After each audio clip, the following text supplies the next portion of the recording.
Solving system of equations using Cramer rule. Consider this system of equations. Matrix A is coefficient matrix. Matrix X is variable matrix and B is solution matrix.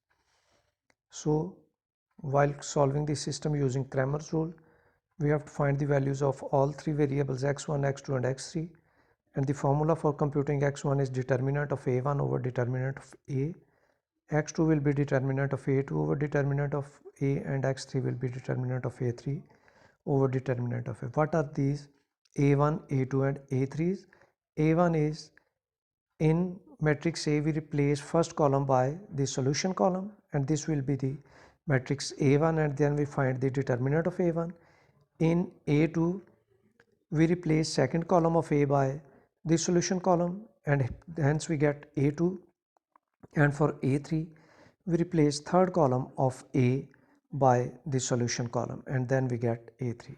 Remember one thing, that if determinant of A equals to 0, then we cannot proceed further because something over 0 will be undefined.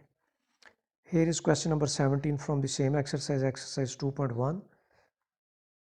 A is the coefficient matrix, the variable matrix, and then the solution matrix. The determinant of A, as we expanded in a previous lecture, we have expanded it through first row, taking 4, and then the minor will be 1, 2, 5 and 2, then minus for formula, then 5, crossing out first row and second column, the minor will be 11, 2, 1 and 2, and then 0, and that will be equal to minus 1 by 32. As it is not equal to 0, so we will proceed further. Now we have to find A1, A2 and A3.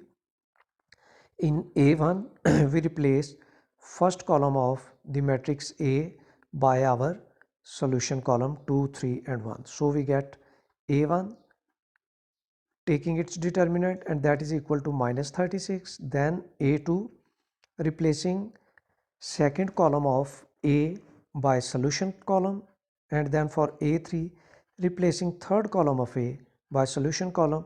So we get the determinant of A2 and A3. Now we compute value of x, y and z.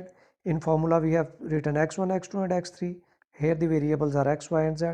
So the formula, determinant of A1 over A, then determinant of A2 over A, then determinant of A3 over A, and then putting the values, we have find the values of all variables. Now few questions from exercise 2.4.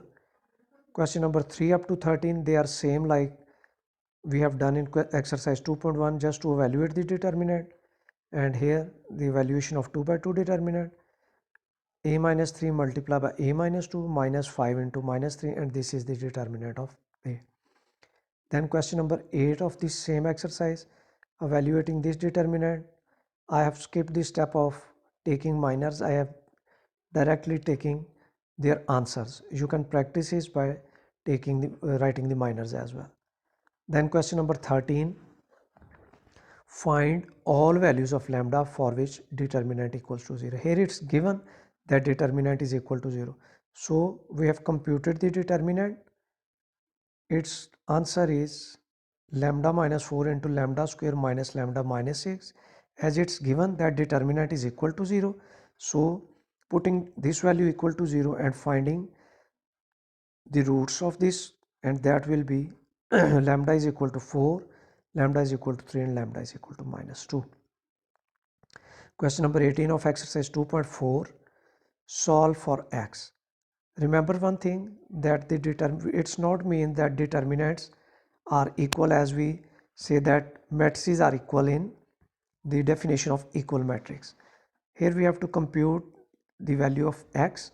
On left hand side we are given with determinant of 2 by 2 order, and on right hand side we have determinant of 3 by 3 order. We just expand these determinants, then we get this equation. As it is a quadratic equation, and if the factors are not possible, then we solve by using quadratic formula. So I have written the quadratic formula, so please solve it at your own.